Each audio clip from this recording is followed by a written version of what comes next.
Well, I'm joined by Dr. Alex Allinson, who's now got himself a ministerial position. It's only taken 4 years. The full title, of course.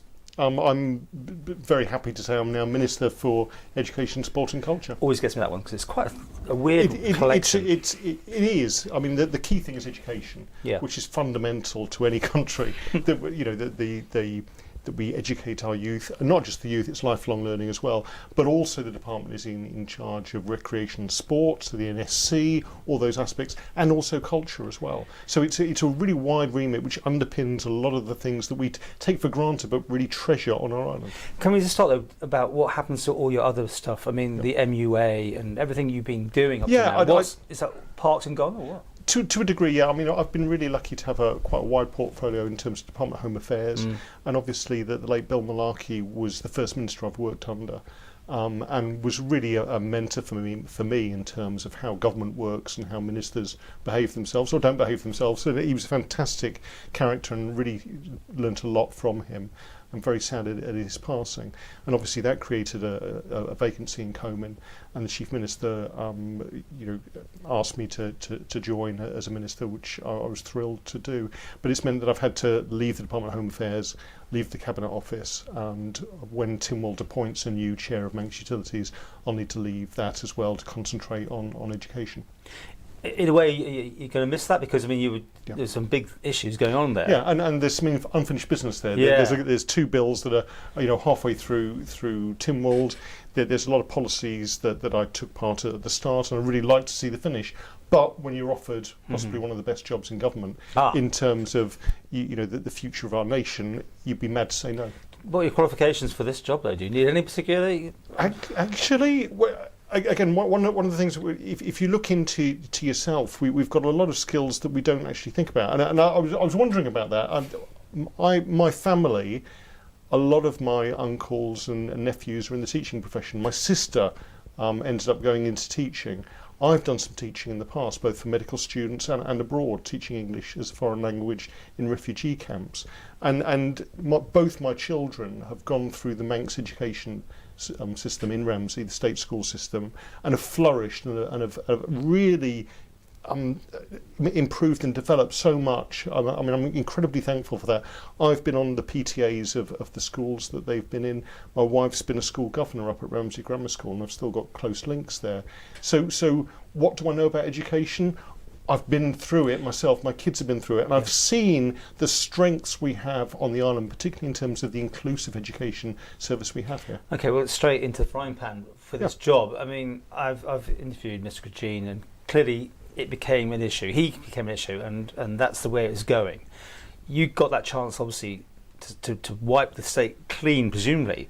But then again, you don't negotiate, do you, directly with the unions? It's your people in the department, is it? Or are you going to be more hands-on, or can you be?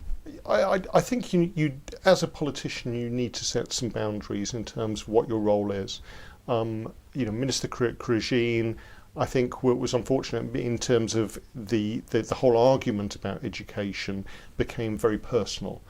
So in that way, yes, I'm coming in with a bit of a clean slate, and I'd like to try to sort of draw a line onto some of those arguments and move forward. Now, they want more money at the end of the day. Yeah, have you got an extra way of getting this money? I mean, no. Right. No. So things won't change in that direction. No. What I can do is hopefully bring a slightly different perspective.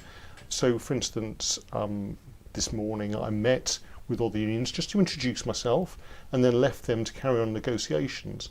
What the Chief Minister has organised is that those negotiations aren't just with the executive of the Education Department, but also we've got Treasury representatives there, we've got the head of HR there. So it is a pan-governmental board negotiating with all the trade unions that represent teachers now to hopefully form a consensus, not only in terms of the pay deal, but how to move forward. Because we've got the education bill, we've got the whole relationship between the department and education. And again, I'm very fortunate to be at a time when the Chief Minister has commissioned an independent report on the structure of function of education.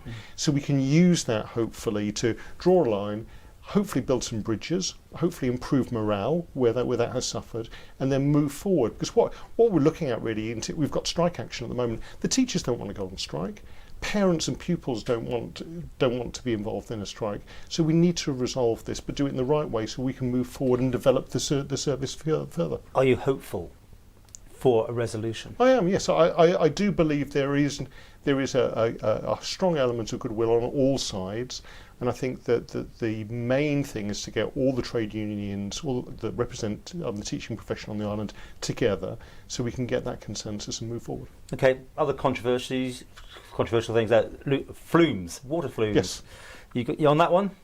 Is it too early to start on that one? I will be. I mean, I'm 2 days into the job, so again, it's trying to deal with some of these issues, because we've got the problems with the NSC in terms of snagging. It was a big project.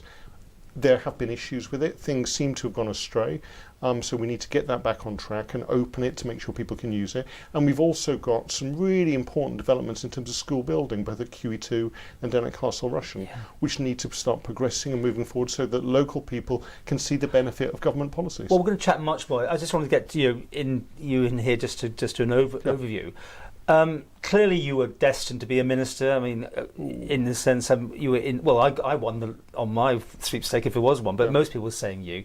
Do you feel this is just the beginning of your political climb? I'm going to go next. I'm not that arrogant. I mean, I'm not asking you to be arrogant. I'm asking you to think, and you answer very truthfully. Do you see? Let's put it out there. Do you want to be the chief minister next time round? I've got to decide whether I want to stand again. If I stand again, and if I get in, I'd have to consider where I go to next. You'd put your name in the hat. I think if there was an opportunity and it was the right thing to do, both for the people who voted me in Ramsey, then I'd certainly consider it. Yeah, but again, we're going 18 months. I know. 18 months in the future. A week in politics is a long time. And you've got this time to prove yourself. Exactly. I mean, you've done it. MUA is almost like a ministerialship in itself. I mean, it's a massive portfolio. And again, that's one of the reasons I was given the job in education was to prove myself. Yeah. As a backbench or even in departments and statutory boards, you do a certain amount. Being a minister is very different.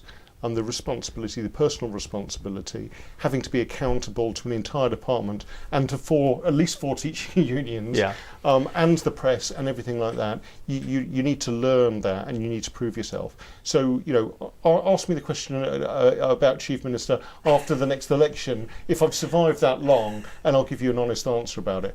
But to try to preempt it, I mean, I'm 2 days into the job. I'm really enjoying it so far. I like a challenge, and I like hopefully to be able to make a positive input into what is a fantastic department.